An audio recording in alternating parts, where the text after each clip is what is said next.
gymnastics today, gymnastics day. We're going to have 20 rounds alternating every minute 15 between 4 different movements, so we'll be hitting each of these 5 times. Going to start first. First round is going to be 40 seconds of V-ups. So you'll work for 40 seconds and then you're going to rest the remaining 35 seconds. If you follow along with this video, I set it up, and I'm hoping that it's going to work, to be 40 seconds on, 35 seconds off. That's our rest. After that, we're going to go into a 40-second handstand hold, 35 seconds of rest, 45 seconds of pike handstand push-ups, 35 seconds of rest, 40-second tuck hold, which I think is a new movement for us, and then 35 seconds of rest. And we're going to rotate through this 5 times.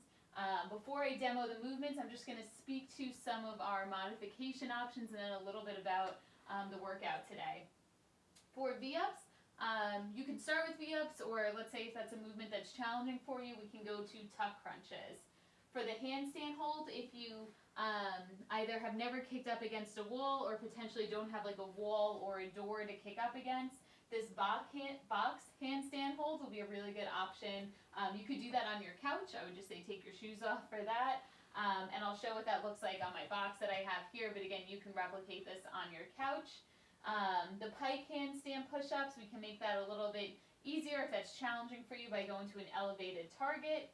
And then lastly, the tuck hold, which we'll go over, we can adjust that or potentially modify that by adjusting our hand placement. So before we go into our demos of everything, as I said, this is our gymnastics day. We have a lot of focus on midline with basically all of these.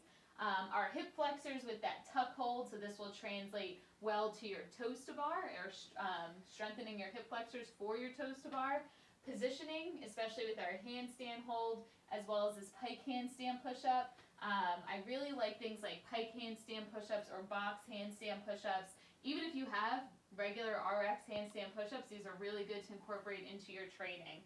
The analogy I'll give is when we do Olympic lifts or squats or anything like that, we don't always load up 100% of our 1 rep max and only work at that weight all the time. Obviously, we work at percentages. We do 70%, we do 80%, we have working weights.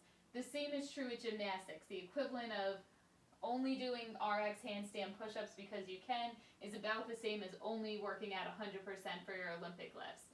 That's not how you get better. You get better and can work on your positioning and your technique by bringing the weight down. We do that with gymnastics by movements like pike handstand push-ups, box handstand push-ups. For pull-ups, you may do ring rows, things like that. Is really good to incorporate into your training. And then lastly, some strict pushing strength as well. So with these pike handstand push-ups will really translate well to your strict handstand push-ups. So if that's still something that you're working on, I encourage you to incorporate these into your training as well.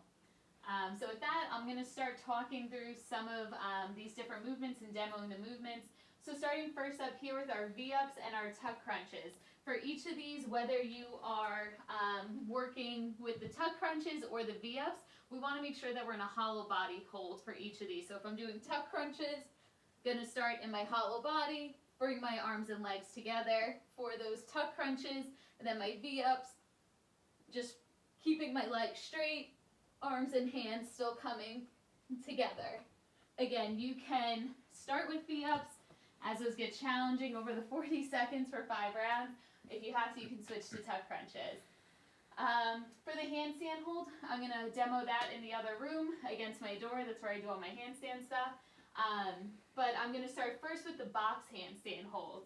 And again, you can do this on your couch as well. I'm just going to demo with the box because that's what I have handy here. I don't know the best way, well, it's all right. Maybe go over there so you can kind of see my positioning. So for this box handstand hold, this is your modification option. We're working on still getting into that stacked position of hips and shoulders in line with each other.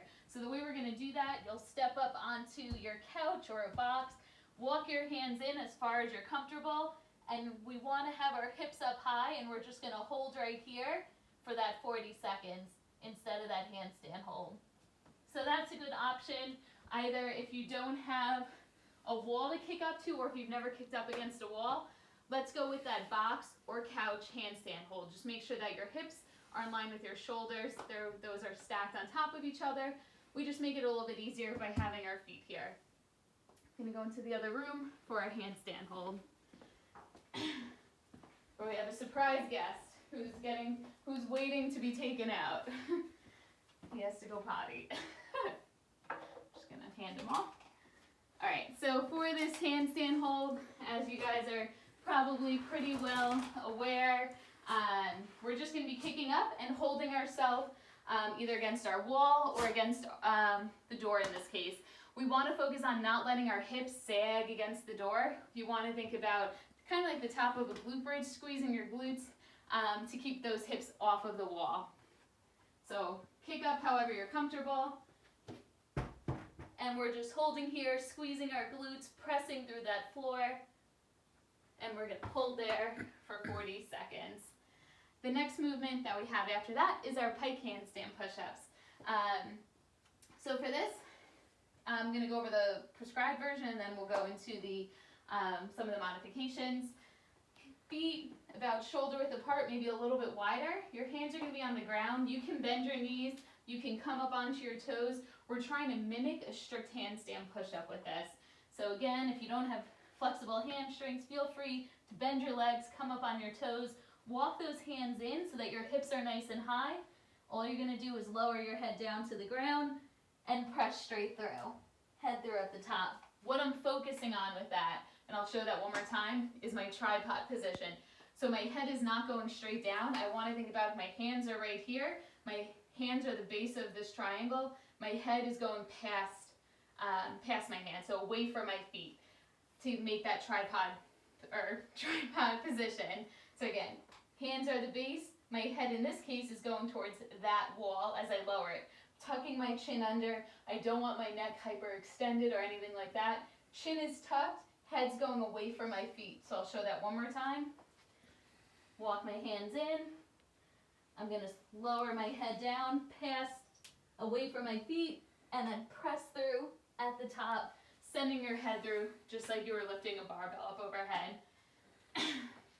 And then the ways that we can modify that to make it a little bit easier, you can elevate your target. So instead of doing this all the way down to the ground, you could put a pillow down to raise that target to reduce the range of motion, still focusing on that tripod position.